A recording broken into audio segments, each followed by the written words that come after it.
And I'm not thrilled by hasty change. I deliberate, I'm objective, and I'm open-minded about this. That's how I approach this. Thank you. My name is David Levine. I spent over 35 years in working for a major airline, mainly as director of planning, HR, operations, training, virtually many of the different departments. And the main focus of all that was evaluating operational efficiencies, organizational design. In the airline industry, you probably understand that cost efficiency and customer service is important. So both of those things were the focus of it. Like Joan, I am on advisory boards. I am currently the chair of the Planning and Zoning Commission and the Board of Community Guardians, chair of that also. I got interested in this particular commission based on the fact that I attend a lot of the county commissioners' meetings. And I find that the scope of the work is kind of diverse and fascinating. And I wonder how individuals can do all that. So I hope to be able to use my expertise and experience in organizational reviews to work with you all to come up with whatever the best solution may be.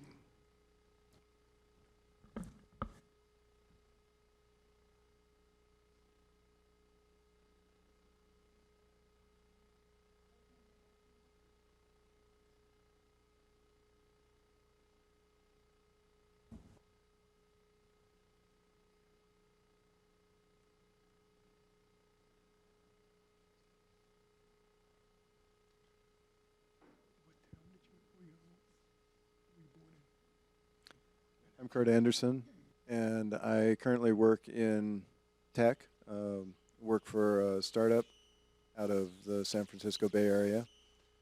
Previously, I worked for LinkedIn. I specialize in sort of a systems level perspective, and I'm currently the head of strategy for the company that I work with. I am interested in looking at this from a systems.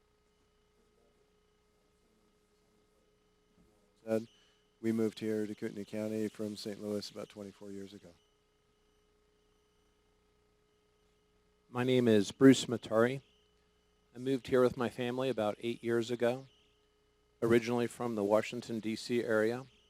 I grew up there, lived there all my life. We wanted to move to a place that was a little simpler, a little less traffic, a little less expensive to live in. And we discovered Coeur d'Alene. And this area is very special. It's a community that is comprised of its people, and that's what makes it so great. Growing up in the Washington, D.C. area, I saw an immense amount of change, like Bryant in New York. And the place is now unrecognizable to me. I go back there, and I'm so thankful I don't live there anymore. And seeing the kind of change that's happening here, because Coeur d'Alene is so special, it became discovered. And now it's even more special because it's on the national radar map. And people are moving here in droves, and there's no homes for sale, and they're bidding it up. And so it's very important that we get this right, because we only get one chance at doing this right. So my background, I'm a business owner and an employer. Most of my experience has been in marketing and finance. My company, I started it on the desk that I studied in high school, took the first order on there, and built it up over time. At one point, had just under 200 people working for me. We built our own software, so I understand systems development, organizational structure, and things like that. And I hope to, even though I am an alternate right now, at least to have some perspective that I can bring to the table that can be helpful. Hi, I'm Bryant Bushling. Can you hear me? I can't hear myself. I was also, like many of you, born into a small area. I was born in a town called San Pedro, California. It was a suburb of Los Angeles. I could go hunting with my dad in town when I was a kid. Can't do that anymore. It's just like you mentioned, a very developed town now. For most of the last 35 years of my career, I've been a prosecutor. I was with the LADA's office, as well as my wife, for many, many years. I've investigated public officials. I prosecuted gang members for about 12 years of my career, and was also in management for about 8 or 9 years of my career. My wife and I moved up here 15 years ago. She was also a prosecutor with our 3 children, and we've seen an enormous change in the last 15 years. In any event, I probably should mention that I just keep retiring and keep going back to work. I'm currently a part-time employee of the Kootenai County Prosecutor's Office, working there about 19 hours a week. Thank you.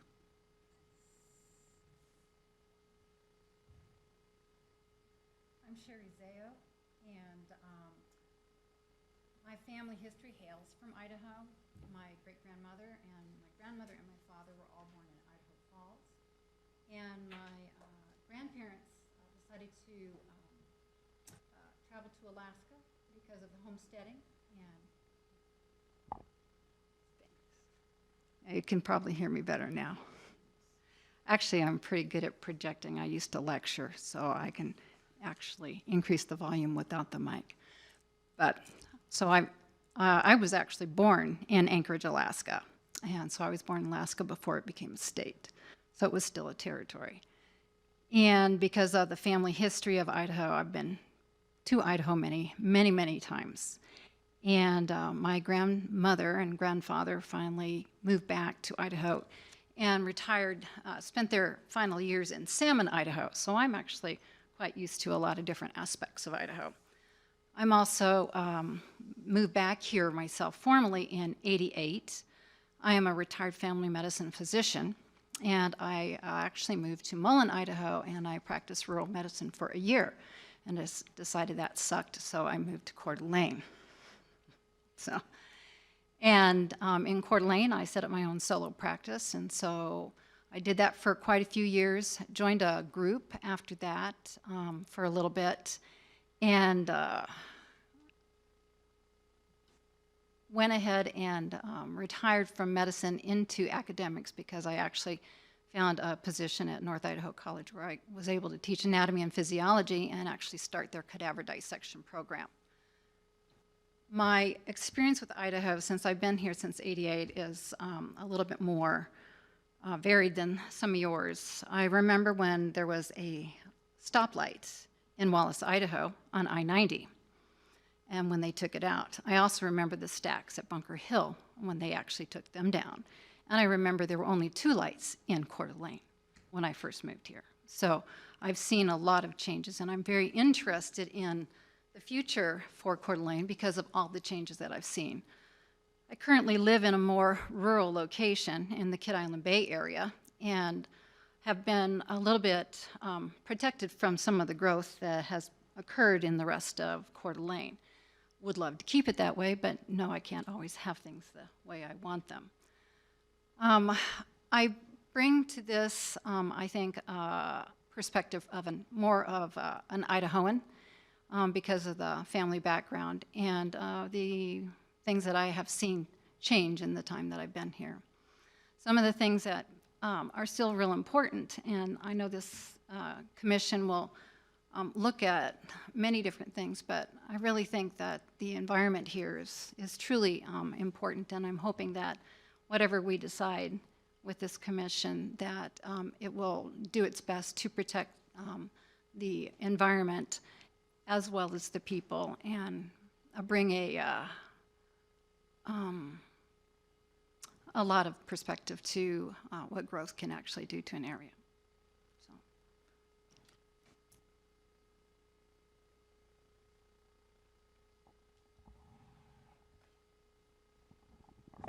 Thank you, everyone. And in case you're wondering, this is disabled, so that's why I'm not using it. So we have had a few requests from people over the last couple of weeks questioning if this group would have any bios online, and that would be something if you would consider. We did have some sound issues for the first few introductions were missed on the audio for the video tonight. So if any of you would be interested in doing that, please let me know, and I'll make sure that those go up on the website. So at this point, moving on to item number 3, the election of officers. Idaho Code 3151041 does require this group to have a chairman, a vice chairman, and a clerk secretary. And at this time, I would open up discussions to the group on how you would like to go about this. Sorry about that. Thank you for that.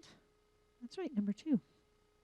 So, as we discussed last week, Idaho statute does require that everyone on this commission be 21 years of age. Is there anyone here who is not 21 years of age? Anyone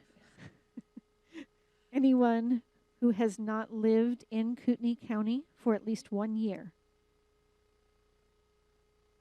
And the final thing, is there anyone here who is an elected official for Kootenai County? Right, and so we discussed that, and it was determined that it's for the electeds of this organization. Can't get off that easy. Okay, so with that, we have verified everyone in this group does meet the minimum qualifications, so thank you for that. And thank you for pointing that out. Okay, so election of officers, I would open that up for discussion. I would actually like to propose a rotating chair and co-chair, just to keep this commission as transparent as possible and to have as many voices heard as possible. There's only really 2 female voting members. So on a monthly basis, you'd have a chair who would vacate. The co-chair would then fill that vacated chair, and then we would elect a new co-chair, and then keep going until everybody has served who has wanted to serve, and then we could have a repeating person. But that way then we have, you know, every voice is heard and equally heard. Make a comment on that? I mean, the chair or co-chair are just moderators of the meeting. Everyone gets to talk on what we're here to discuss, and whether it's rotated around to me and Tamara, I respect what you're saying. I just don't think it's necessary. We just need consistency in the meeting every week, 2 weeks, however often we meet, and someone who can say yay and nay and recognize people in the crowd if they're here. I also think, building on what Phil is saying, is it depends on how you view the chair role.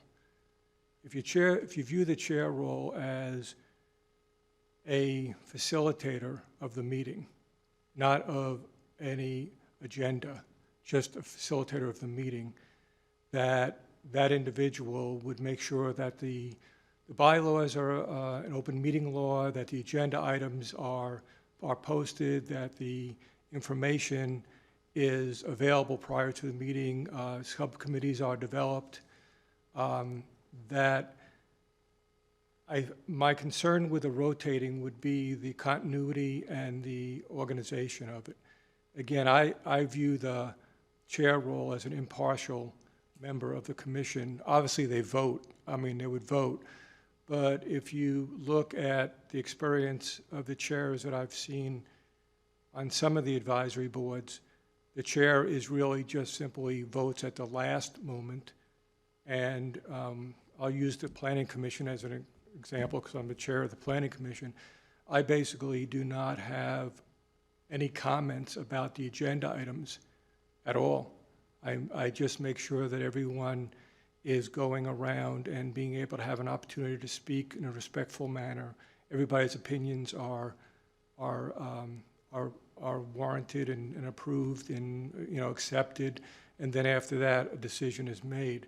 So my concern would be the continuity, and I think that I do agree that you want to make sure that this is a transparent process. I'm not sure a rotating chair is the way to get that.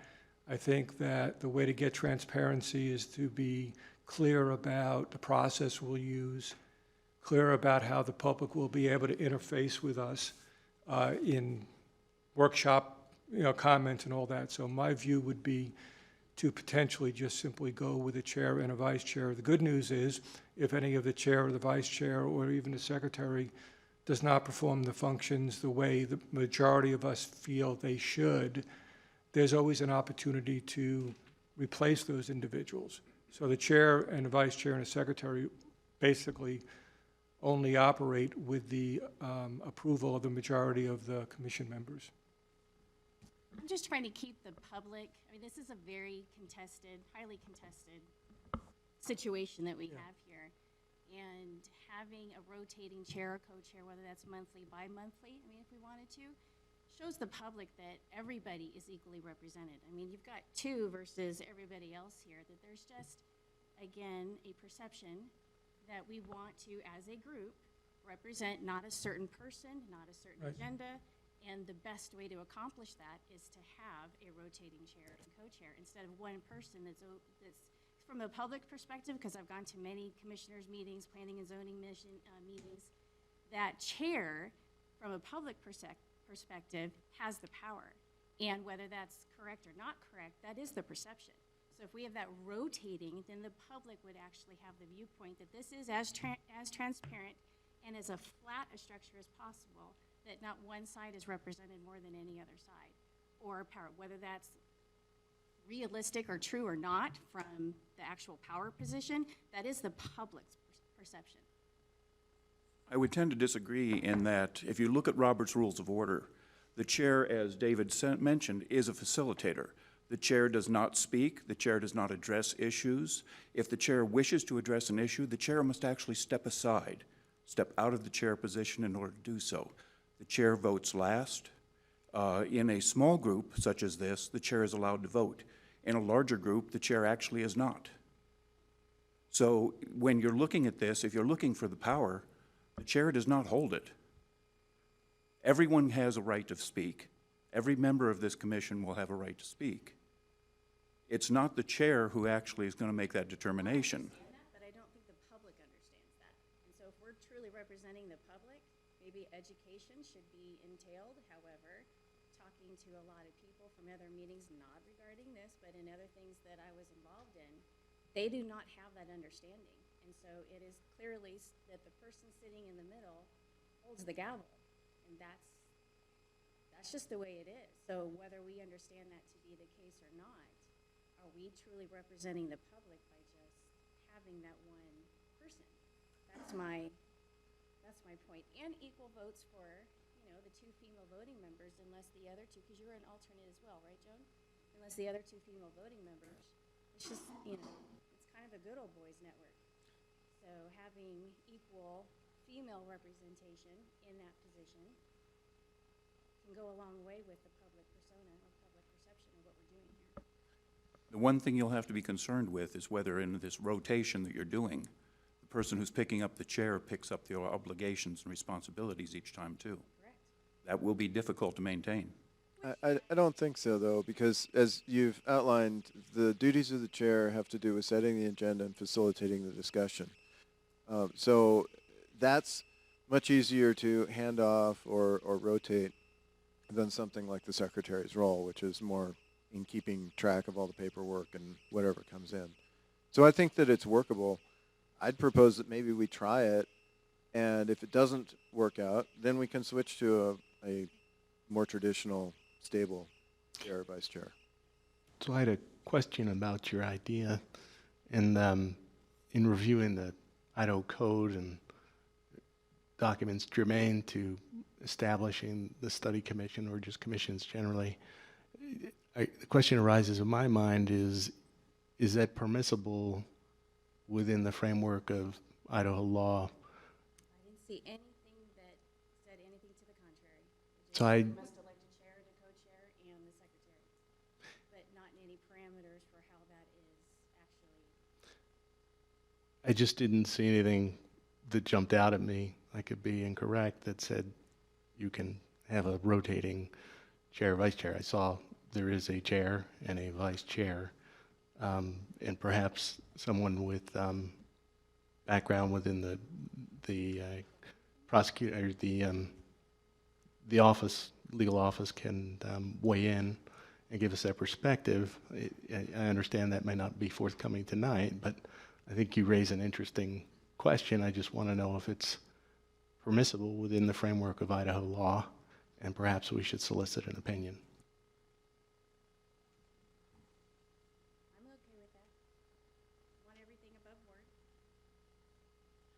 make one more comment if I could. I've served on a number of different committees. I'm sure most of you have. And Tamara, I have to be honest, I've never felt the public wasn't smart to figure out who was the chair and what the role was. And they could speak up and say whatever they wanted. And, you know, if it's proper to do it, we can check it out. But to my feeling right now is, if we can't decide on having a chair, how are we going to decide this whole thing about a whole county form of government and possible changes or keeping it as is? I would say, let's get a chair and a vice chair and a secretary and get on with doing what we're supposed to do here. I would like to add to that. I think at least we're all new to each other. We're new to this process. It's going to be, the public is very concerned and have maybe prejudged this group already. So because of that, I think we need some stability at the first. So I have no objections to maybe doing that in the future, but I think we need to start out and not change. We don't even know how often we're meeting. If we're meeting monthly, we certainly don't want a new chair each month. If we're meeting every other week, I think maybe we need some consistency to start, and then we could bring up, if it's legal, bring up this issue after we've gotten into this a couple of months, because we've got enough to struggle with, I think, right now. And I know, for one, I would not be interested in doing that at this point, and probably not ever. And it would be voluntary. yeah. But kind of to your point too, Phil, is that there is about having a lot of changes. And I think it's almost par for the course that if we're considering changing the structure in a minute matter to a very large manner, that this type of, you know, maybe going around the room and having that type of chair and co-chair kind of speaks to the whole point of, you know, what we're doing here with possibly changing the structure of the government of Kootenai County. So if we're going to embrace change, the first place to embrace change would be here. I just have to disagree. I don't see where rotating a chair makes any difference. It's everyone here discussing, giving us their input from their backgrounds, whatever it is, to say this is how we think it should be, looking at the county, which we are part of, and trying to decide what's in the best of the county, all 9 of us plus the 3 alternates. Whether it's one chair or a multiple chair every other week, I just don't see an advantage to that, to be honest with you.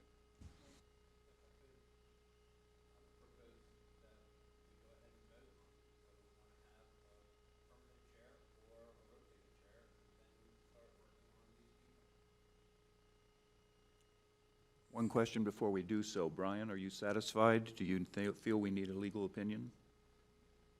No, let's take I think that's a good idea that you have. I think that's a really great idea. Let's just go around and see what people feel about multiple chairs or not, right?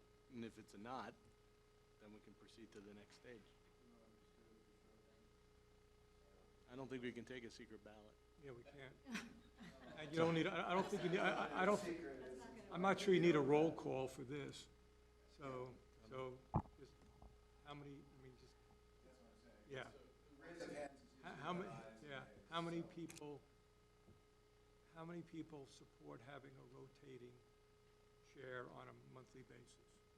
Raise their hands. We have 3. And how many people would like to have a permanent chair and vice chair and secretary? More than 3. So then the next step is, and I don't know,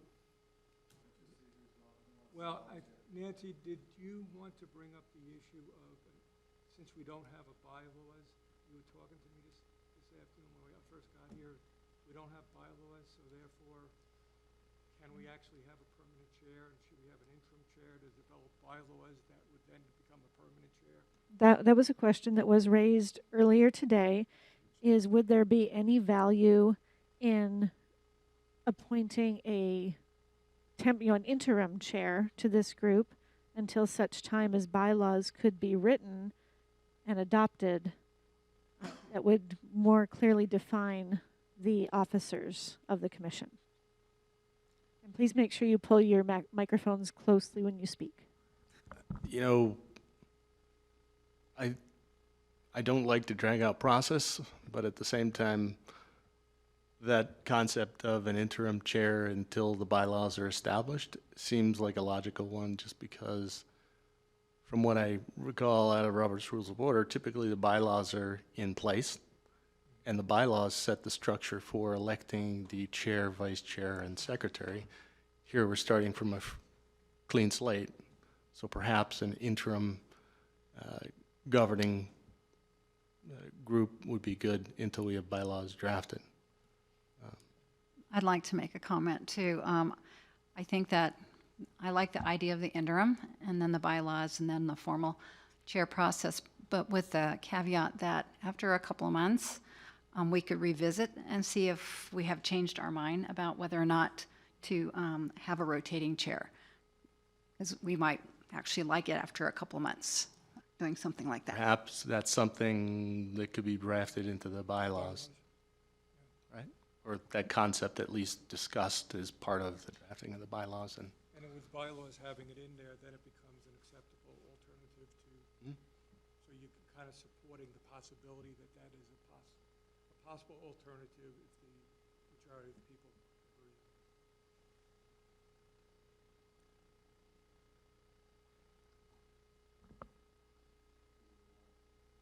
Then spotty here. Do we want to go ahead and vote on interim officers until such time as the bylaws are determined? All in favor?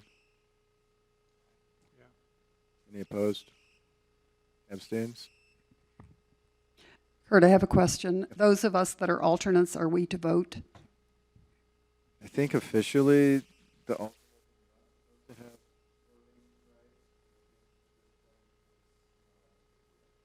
Ed, if I am correct, and if anyone has their binder, you could certainly look, but it seems to me that 9 is the maximum number of members, and that would seem to imply that nine votes would be the maximum. That's what I can always run that by county legal if you would like. I don't think there's anything controversial. Yeah. So is anyone interested in being the interim chair then for the purpose of getting the bylaws drafted? I'd like to nominate Dave Botting as the interim chairman. I'll second that. Seems like he knows what he's doing.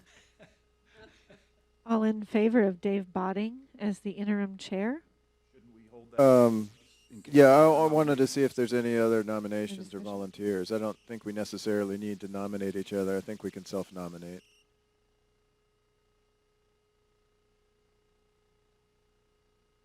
It appears there are no. I guess you have no contenders, Dave. So,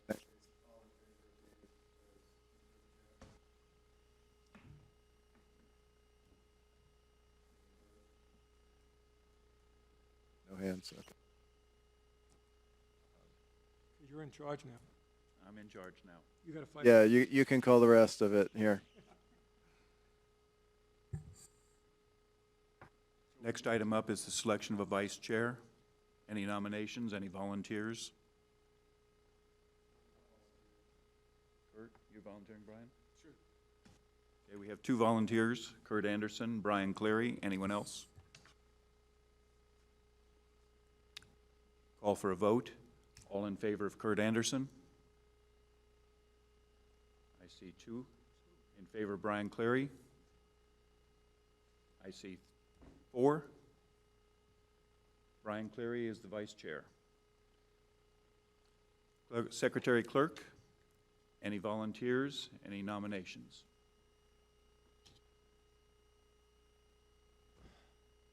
It's my understanding that most of the workload will be done by staff, if you're worried about that. Is it, these all, they're all interim, right? Yes. Yes, these are all interim positions. I'll accept the interim secretary if voted on. How's that? I don't know. if you do, okay. Do I hear any other volunteers? Dave, you're running unopposed. Okay, that's the easy way. Call for a vote in favor of David Levine. Opposed? David is the secretary. The next stage would be the participation of alternate commission members. Unfortunately, I noticed something in the documents also, and that is that we have a maximum of 9 members of the commission. I would question the legal issue. Is participation in discussion permitted if we have a maximum of 9?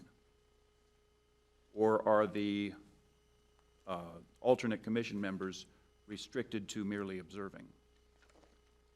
Obviously, they would not be able to vote, but whether their discussion is open for discussion. And that they would be welcome to participate in the discussion, but I guess that's up to us to determine, subject. I don't think it's a legal issue. I think it's more up to us. And I also think, I don't know where it is in here, that there was something about that we can go and invite other people to attend, and Yes. therefore provide feedback. So from that perspective, we can include the alternates as other people, invite them and get their feedback, and the benefit of them being active is that they will be able to fill in for us. If one of us actually leaves, they'll be totally prepared to come and participate without skipping a beat. They won't be able to vote, but their feedback should be at least considered. At least that's the way I read in here somewhere. Yeah, I would agree. The more they can talk and give their input, the better off we are, but you're trying to get a vote, there are 12 people voting, it's a little difficult, so nine for the voting is good. I think I see it a little bit differently. Again, because there are 9 of us, I think the alternates should participate, should attend, should listen. It's my understanding that unless one of us needs to leave for some reason, and that the alternate would not have really a place on the commission. Obviously, it's a very difficult and challenging role because you attend, you're putting in the time, but you're not really getting your viewpoint across. So I think the compromise is that we could invite them to participate, just like we invite other people to participate. But there might be times that as a group of 9, we want to not have the additional information because ultimately we're the ones who have to vote on it and we're the ones accountable. Any further discussion? We have 2 options then. One, to allow the alternates to participate in discussion. One, to allow them to observe but not participate in discussion or vote. If I could modify that, but to participate if asked to participate. If invited. If invited, like we would others from the community. I stand corrected, thank you. We have 2 positions right now. The first would be alternates would participate in discussions but not votes. The second is that alternates would participate in discussions only on dates that they were invited to participate and would not vote in either case. Did I state it clearly? Okay. Let's put these to a vote first. Show of hands. Who believes that we want alternates to participate in discussions freely?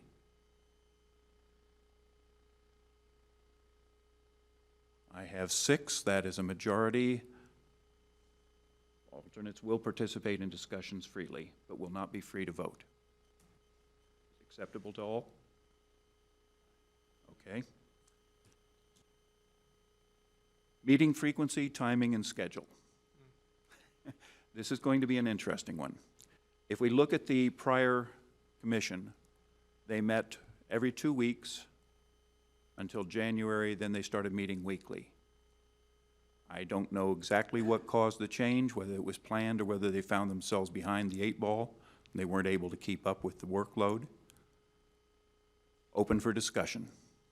In looking at the just the titles of the topics that they covered, it appeared that they perhaps went into drafting mode of drafting their report when they went to weekly. Prior to that, they were soliciting input from a variety of groups and individuals. So I think that may have been part of the change in cadence.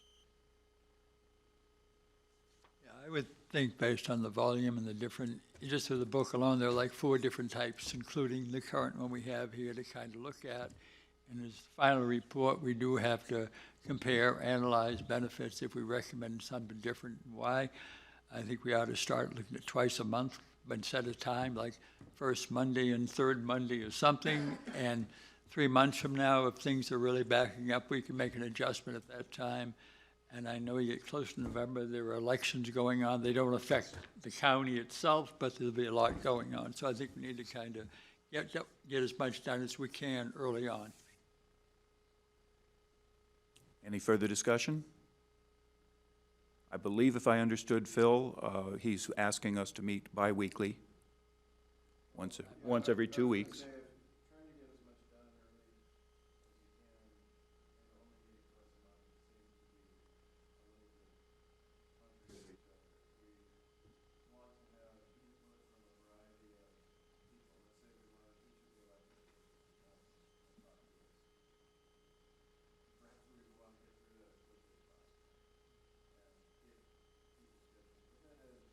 Meeting with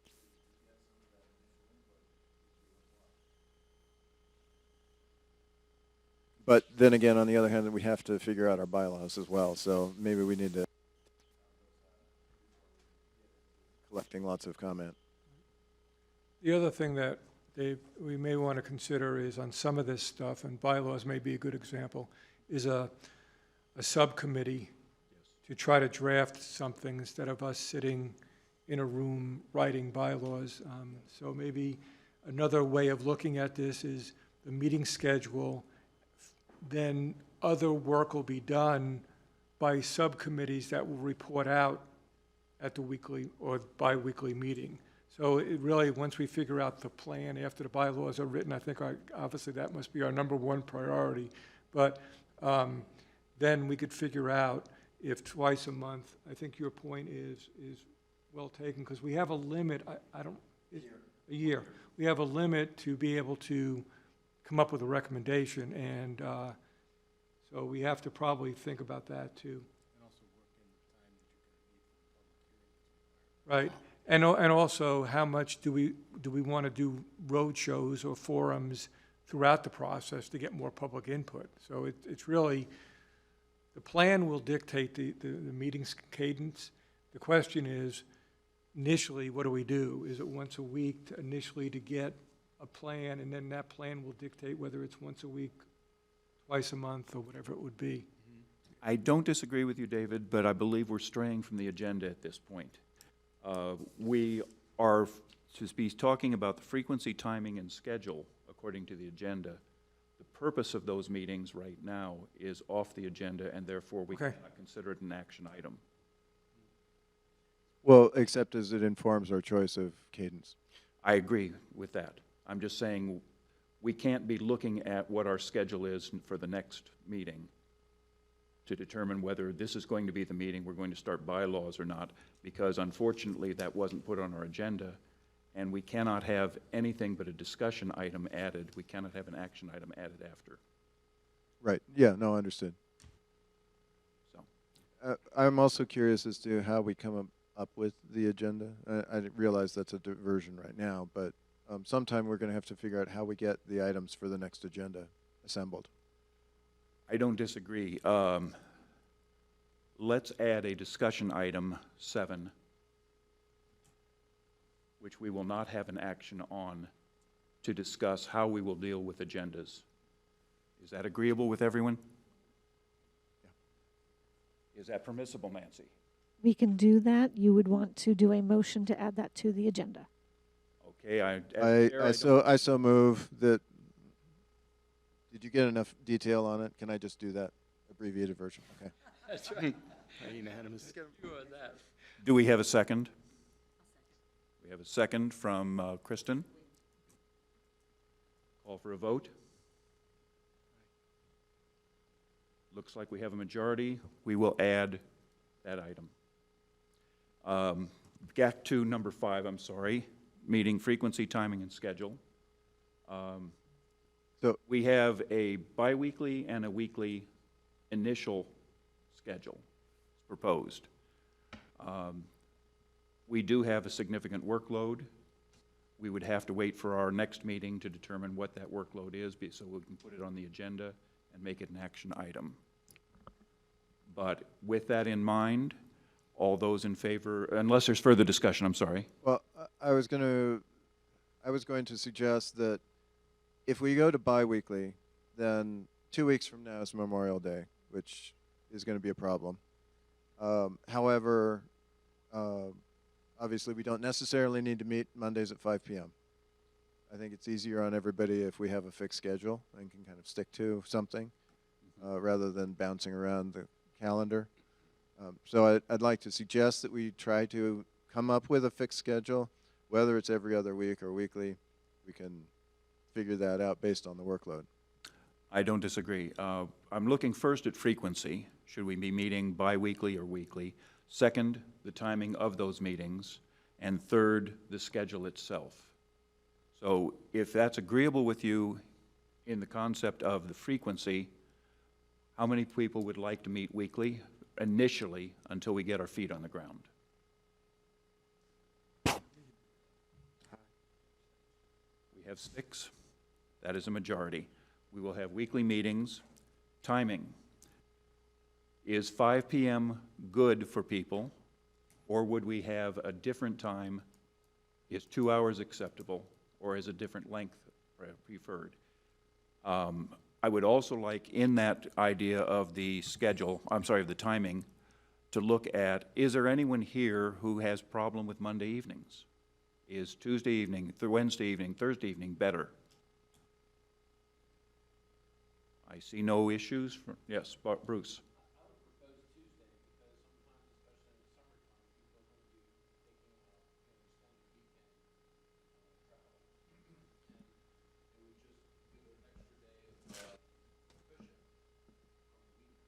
I don't disagree, and I know in my days in business, Mondays are very unpredictable. You're always cleaning up after the mess on the weekend, and you never know exactly what's going to happen. I think there's another good reason. If we do Mondays, we're going to run into the 4th of July weekend. It'll be the 5th. Will be one of the bi-weeklies hits on a Monday. It'll be the 5th. And I don't think anybody here or otherwise wants to be sitting in this. Yes, many of the federal holidays are placed on Mondays. Yes, Joe. I would also share that Thursday evenings, if you want to use this room, could become problematic because of things like the hearing commissioner meetings. So some of this may be a little bit predicated on the availability of a meeting room. Of course. What about a Wednesday? Because I know Tuesdays can be fairly problematic for me personally, but how is a Wednesday?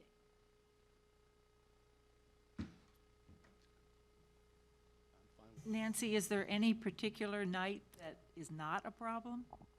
I am looking at the public meeting calendar now.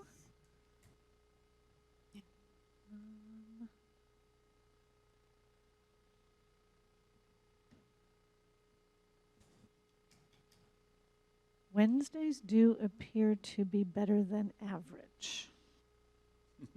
I see very few, if any, Wednesday meetings coming up, and we could deal with any of those on a case-by-case basis. Right, that was going to be my next question. Is there another location, an alternate location, if we would set this place on a Wednesday at 5 o'clock, and if that can't happen, is there something else proximal? We could use the, there would be some potential to use the upstairs, the old commissioner's boardroom. It would take a little bit of setup, but that might be a possibility. Any other meeting rooms, we might have other rooms we could meet. We start getting into space issues, and there definitely wouldn't be any others where we could do the video. It would be audio only. But we could certainly look at that. Right now I'm not seeing any, and obviously you could do that on a case-by-case. That 1 week as well, you could move that to Tuesday or Thursday, depending on what's available, or earlier in the day. So, but I'm not seeing any conflicts in the immediate future. So basically, Wednesday, you're saying, is the best day. It looks like that is probably the best day. Question, Nancy. Is the Airport Advisory Board going to continue to meet here on the third Wednesday of the month? For a second. Their last two meetings have been here. The next meeting I see scheduled on a Wednesday is actually on August 4th. Before that, I don't see anything in this room on Wednesday evenings. Okay, thanks. Also, if you go ahead and carve out Wednesday on a weekly basis, then we don't have to worry too much about what we decide in the future as far as whether we want to meet twice a month or weekly too. If the group would like to look at Wednesdays, what I can do is send you all an email with any conflicting dates, and we could start looking at options for that. It sounds to me like we have a general consensus that Wednesdays would be available, would be one of the best nights for the people here to meet. On an interim basis, shall we set the timing and the schedule as being Wednesday nights, 5 to 7? Call for a vote? I'm sorry, discussion. One comment on it. Somewhere in here I read that if we put 5 to 7 and we finish early and people come in at 6:45, then we've created the problem with our meeting. And I don't know if you have to set an end time or just a beginning time, but I just want to make sure every time we set, we can accommodate whoever wants to get here for the meeting, that's all. I think that's an issue that we need Nancy to settle. Well, I can tell you we have meetings all the time that run short. I don't believe we need to set an end time, but I think it's an interesting point. If this group were to set their meetings, say, from 5 to 6 or 5:30 to 7, give people time to get off of work, that kind of thing. If it ran long, you would be fine. But if you're going to set an end time, it might be a good idea to make it shorter, just so people aren't anticipating showing up at 7:30 and someone being here until 8. Not very happy. Yes, just for a point of information, as an alternate, the Airport Advisory Board does meet on the second Wednesday of each month from 5 to usually 6 or 6:30. So for that particular week, I will not be able to be here, but since I'm an alternate, I'm not sure it's that important, so. Was that the meeting that wasn't until the middle of August, I believe it was? No, the location has been here the last two meetings because of public interest. So it sounds like we're reverting back to the airport location for future meetings. Okay. Does that change anyone's position on Wednesday evenings as being the best? Okay, further discussion?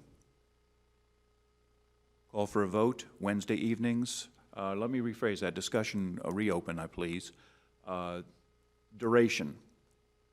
We've had the question, was should we reduce that to an hour and a half instead of 2 hours? Discussion? I like the idea of starting at 5:30.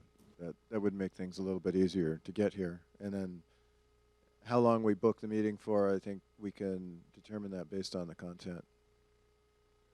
Well, I believe what Nancy said is we can run long, we just, if we run short, that might be more of the issue. Yeah, I was just concerned, no other meetings would be booking in behind us afterward in the evening. I would not imagine that on a Wednesday evening, no. I propose then, I'm retired, so it does not matter to me when the meeting is, but I have no problem with 5:30 if that makes it more convenient for everyone else. So I propose that we meet on Wednesdays from 5:30 to 7, knowing that we can extend it if we want to, but we don't have to sit here if for some reason we get our work done very quickly that evening. Okay. Wednesdays, 5:30 to 7. Remind me, did we say weekly? At the big interim. We said The interim weekly was to weekly. start, yeah. Okay. So we will be meeting weekly from 5:30 to 7 is the proposal.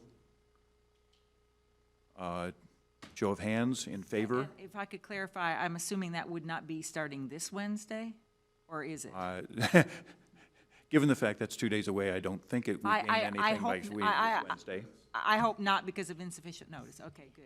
Because that one I would have to miss. Good save. So, show of hands to have this at 5:30 to 7, Wednesdays. Looks like we have a majority. Meeting frequency, timing, and schedule will be weekly, 5:30 to 7 on Wednesdays, not this Wednesday, Can I ask, since not on an interim everyone- basis, yes. Since not everyone raised their hands in approval, is this a showstopper for the people who didn't say yes? And I didn't raise my hand because generally the chair I doesn't do vote. think, I think the chair should vote. We've only got 9 of us. I mean, generally speaking, I think you should vote. Would be my take on it. It's an open option in Roberts for small groups, so I will join in that. Okay, last item, shouldn't say last item, adjournment will be. Last active item is a discussion of the current county structure. Actually, we That's true, the one we added. And Chair, if you would not mind, I would throw out there that if you would like to table that discussion, you certainly could. That was something to make sure we had enough to make this meeting worth your time. We are over the stated time for this evening. I believe there is another group hoping to use this room shortly, so we could continue the conversation. You absolutely can do that. The room is yours as long as you need, but I wanted to make you aware of that. Based on staff recommendation, shall we table current county structure discussion? In favor, hands? We will table that. As a discussion item, we're looking at setting agendas. How should we be setting agendas? Obviously, there is a time limit when the agendas must be published. So I will open it for discussion. We cannot have an action item because it was brought up tonight, but as a discussion item, which we can then act on next week. Discussion.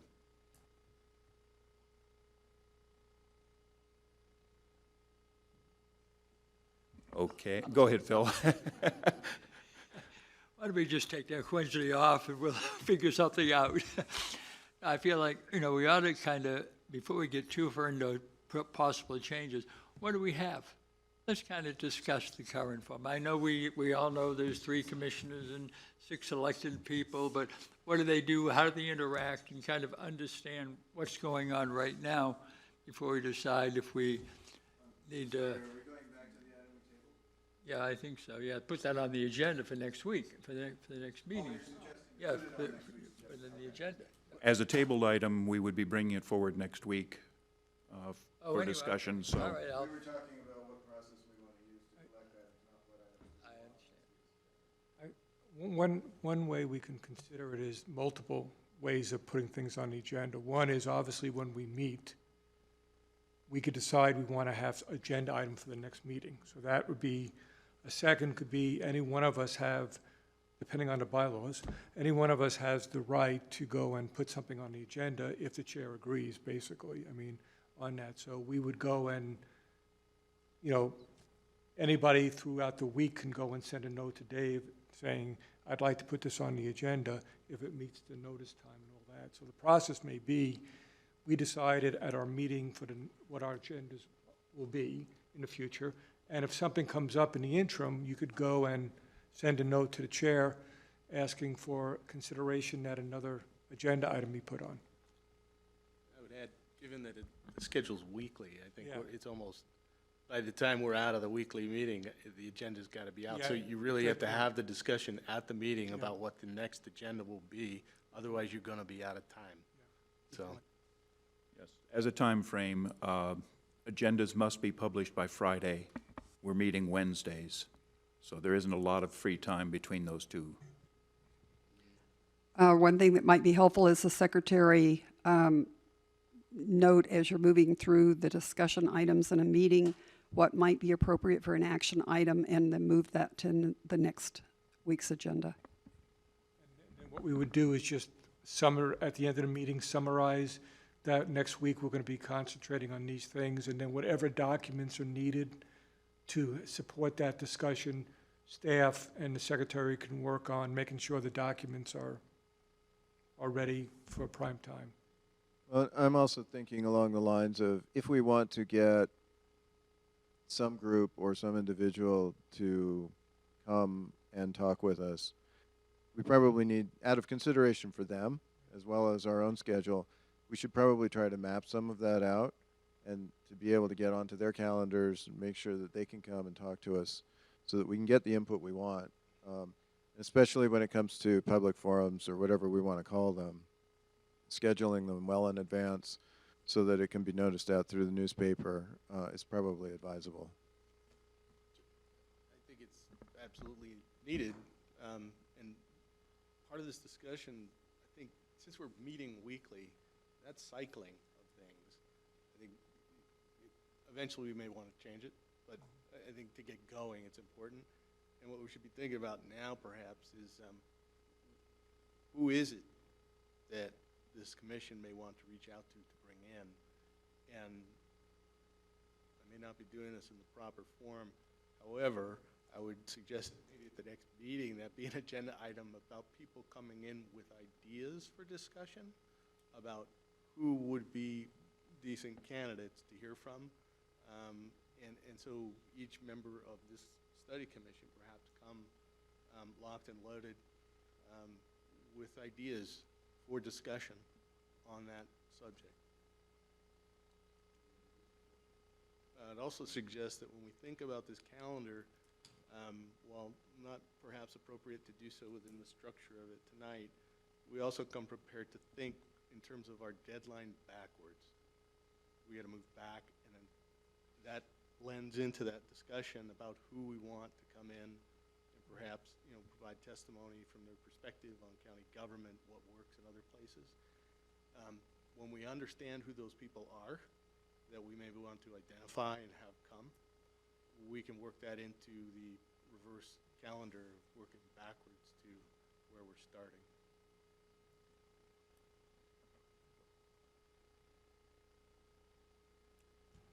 Would you like to set something up on that, Bruce? Working backward our schedule? I'm sorry, Brian. Brian. Brian, I thought you said Sorry, Bruce. I did say Bruce. I apologize, Brian. I could. I don't mind doing that. I'll take that on. Okay. Although this is not an action item, I would like to suggest a committee of one for Brian to give us some preliminary idea of a schedule at our next meeting. Yeah, just for discussion purpose. That's the only purpose of doing this, is for you guys to discuss, and you can throw darts at it, whatever. I also think that we probably have an agenda item on the bylaws Yes. and how we go about it.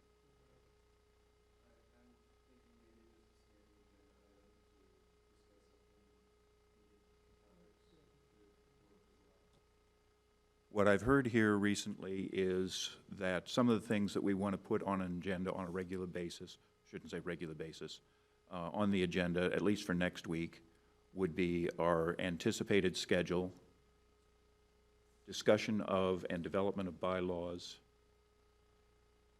a list, preliminary list of invitees to come and inform us over what it is we're doing, and as a fixed item, the last item on it should be the next agenda.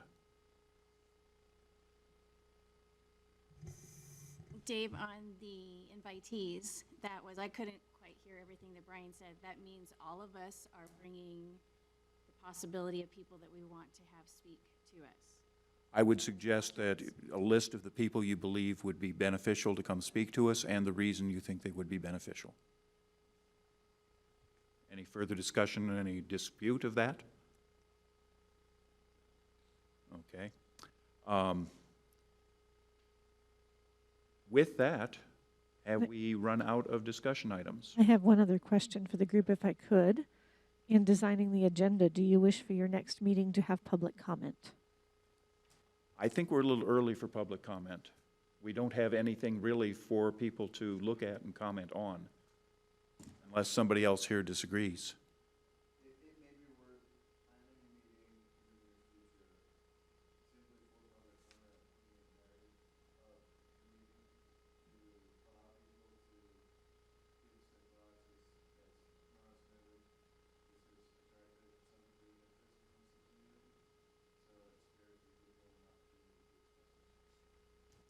If I could add to that part of the discussion, this is a question and a comment, but I'm thinking, one of the first things we're going to do eventually, first we're going to have discussion about bylaws at the next meeting, right? I think that's probably a sensitive issue that the public would like to know about. What will those bylaws be eventually? So when we get to that point of having bylaws that we've crafted, a draft, if you will, is it something that we want to give advance notice before the meeting and then, solicit comment on or not? To me, it's the rules for us governing ourselves, but at the same time, there is a sensitivity here. I know the bylaws, when they came up in terms of appointing the study commission, became something that really the public was outspoken about, and I don't want to, get off on the wrong foot, so to speak. I guess the question that occurs to me is that if we were to invite public comment on our, let's say, proposed draft bylaws, I suppose that's not a bad thing. I mean, we may or may not take some of the comments and make changes, but that's our choice to make, I suppose. Yeah, and we're not going to have bylaws so that the public out there that's listening understands. It's not that we're going to have bylaws next week. We're going to discuss it next week, ideas. Some lucky person gets to draft these.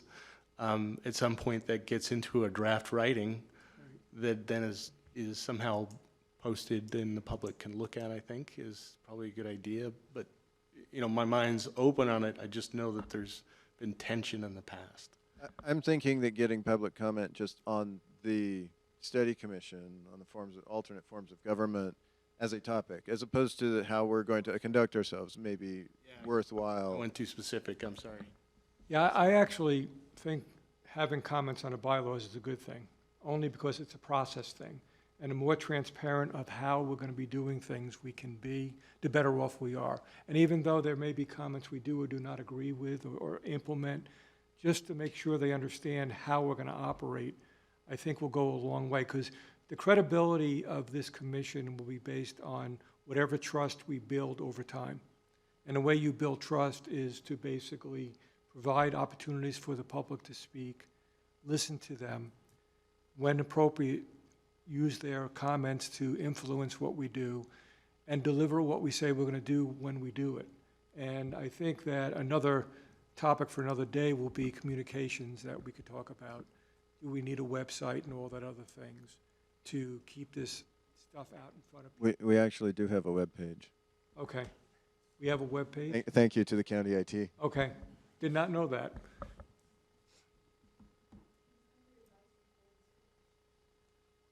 So it's just a generic, No, it's specific to the alternate forms of government. right, but it's just a similar one that they have for all advisory boards? Okay. Microphone. So the page is under the county commissioners and under advisory boards. It has the bylaws, except for the final adopted bylaws for how the commissioners chose this group. Those will be going up. They were recently approved. It has links to these videos, and it will have the information from your binders in the interest of transparency. Further discussion?